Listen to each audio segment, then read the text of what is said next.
Storm, and they have the design of the Psychonosis. They don't have that design anymore, but that's what I was thinking of this Act 2 boss. I was quite surprised how come they changed their name, because I think it was pretty cool. But yeah, Sony bringing it to them, and they're pretty happy with Sony. Like I do like the game they do come up with. I guess a lot of sport action games, and pretty much I don't know what games they're looking forward to make sooner or later. Hopefully they go back into platforming games and make a Pugsy 2, please.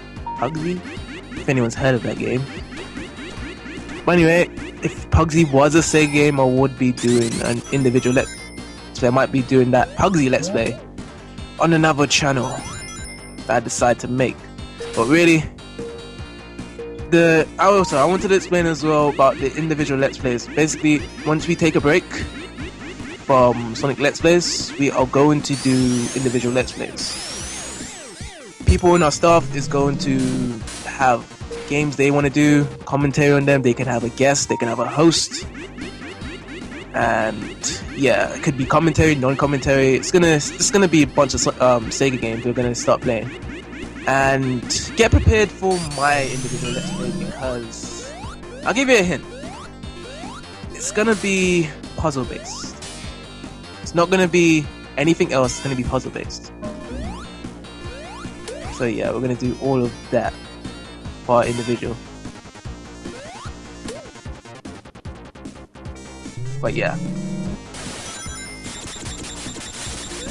I was hoping to get a capture device as well to actually record the other Sega games I got. Hopefully it happens.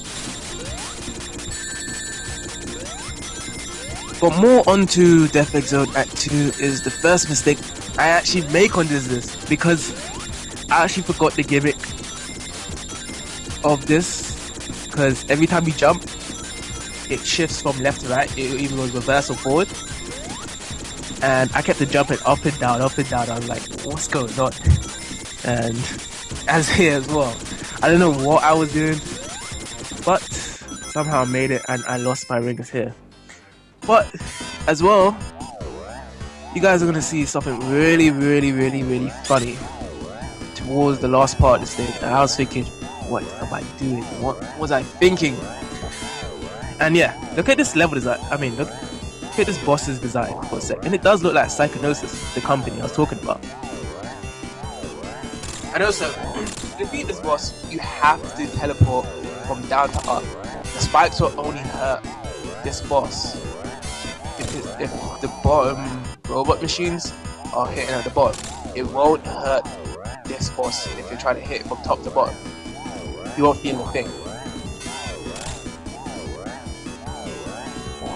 And it's quite an easy boss as well.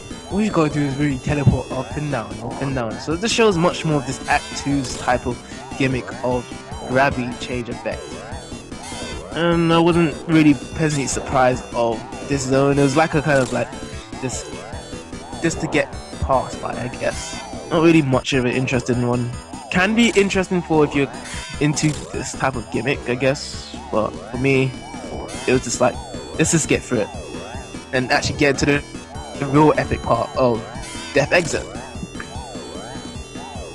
Like I said, there's lots of epic parts of Sonic and Knuckles, and the sequences is like, as I said beforehand, Lava Reef Zone for Eggman's boss, going into lava, and also the last final boss with just Sonic and Dr. Eggman, Dr. Robotnik, I mean, for the final boss, without using Super Sonic, of course.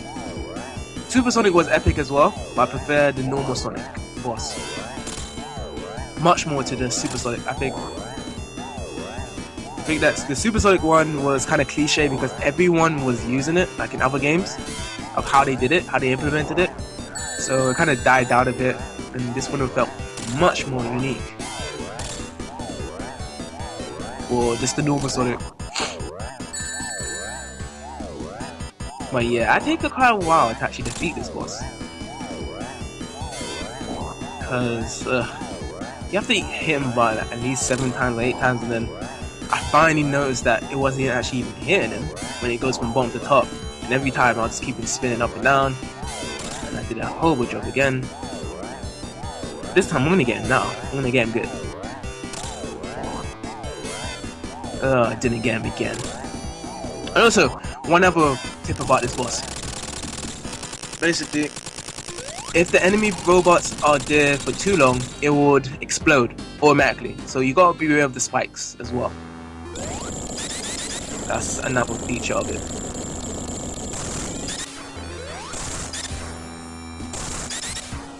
Well, yeah, we are on to the final boss. If you haven't collected Supersonic, or should I say collected all the Chaos Emeralds, you're gonna fight this boss only.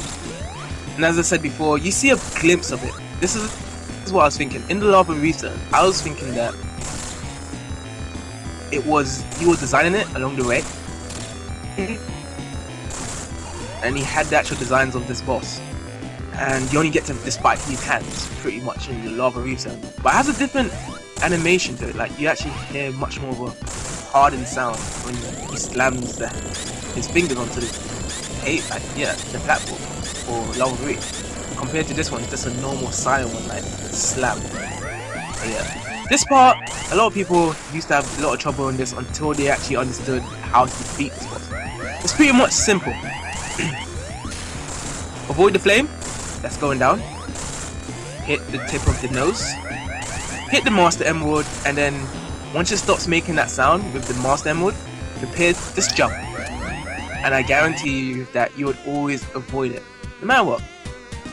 And yes, this was the most annoying part of this Let's Play. I can't believe I did not look at the time. Time over. And I have to do this again. Ugh. It was horrible. Because I was enjoying Death Egg so much, like going to Act 1 and Act 2, and I just did not take notice of the time. And you know, like, the first thing I was thinking when I heard that music was that I got a game over. I didn't actually look at the screen clearly, and I thought it was going to be a game over because that's the same noise it makes for the game over. Oh, yeah, the game over sound. I was thinking, what happened? But then I looked at the screen carefully, and it said time over and 9 minutes 59 seconds on the clock. It's like, oh damn, that was horrible. Because I forgot these type of Sonic games do that.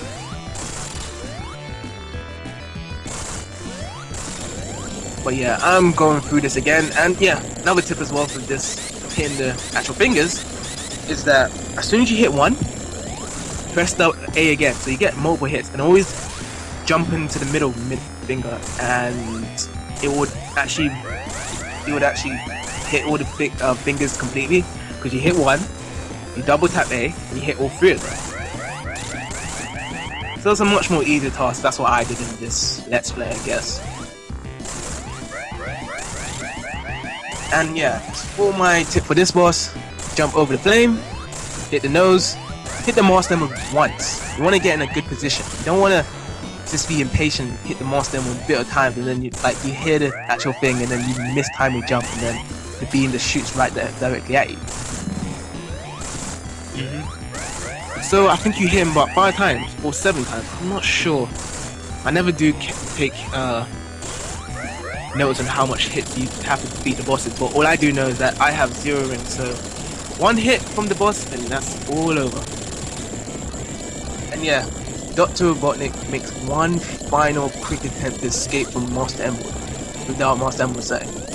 And this part, you can't use the spin dash because he's already in the running animation, so all I'm doing is pretty much holding right and just jumping.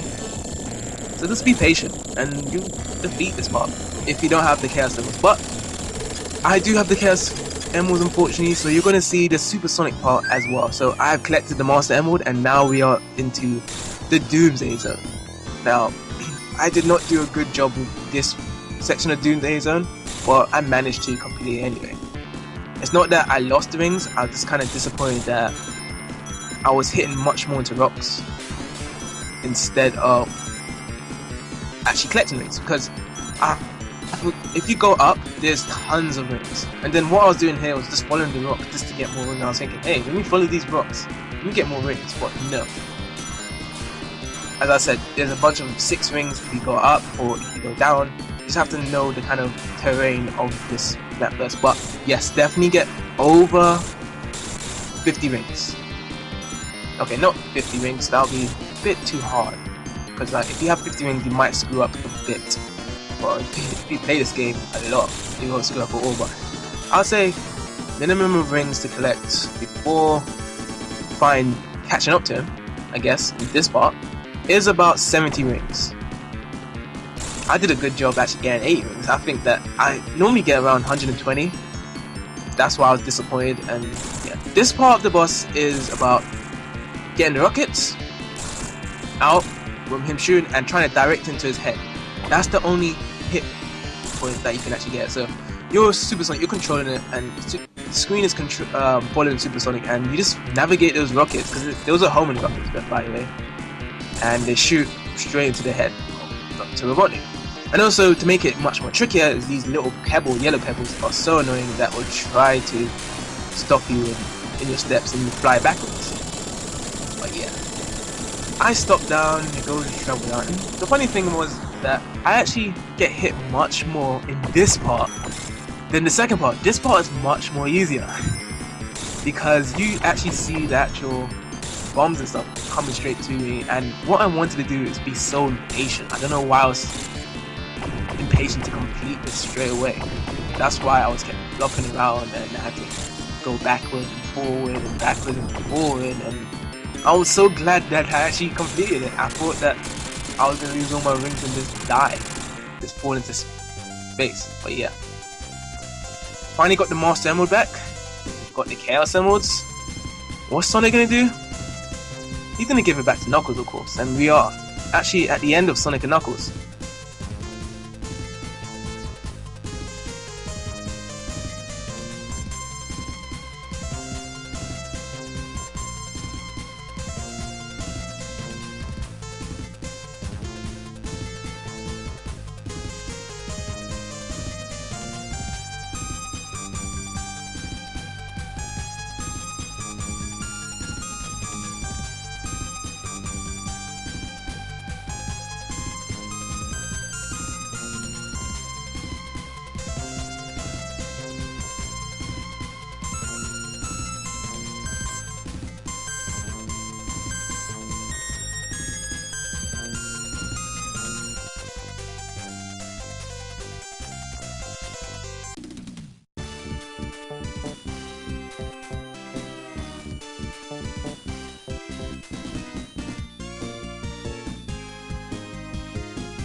And there you have it, folks. The end of Sonic & Knuckles. Final part of the Death Trilogy before Sonic 4. And it was an enjoyable experience playing through this game again, I guess. Played through this game tons of times as a kid, back in the 90s, but then after 2000s I kind of sidetracked away from this game. I'm quite surprised I actually did a good job. But there's much more features that you can do with Sonic & Knuckles, by the way. Okay, no, sorry, not Sonic & Knuckles. Well, yeah, there's only one more feature we haven't tackled is using Knuckles, fortunately. And as I said, we should have explained this in Sonic 3 Let's Play as well, but I'll explain it to you as well, is that things you can do in Sonic 3 is the competition. There's a mode called competition, and is it competition? Yeah, it might be. And you can either do time attack, score attack, or just plain out racing with a friend and use Sonic, Tails and Knuckles, and it's a good multiplayer feature. We did not explain this as well in Sonic 2, so I might as well say Sonic 2 had a multiplayer feature as well. And I was expecting to have a multiplayer feature in Sonic and Knuckles, but hey, you can put Sonic 3 and Knuckles and you can get the multiplayer feature for that. But overall, it was a good, enjoyable experience, and thanks to you guys for watching. Thanks for SithWarrior26 for advertising our YouTube channel, www.youtube.com/SithWarrior26. And we see you guys next time.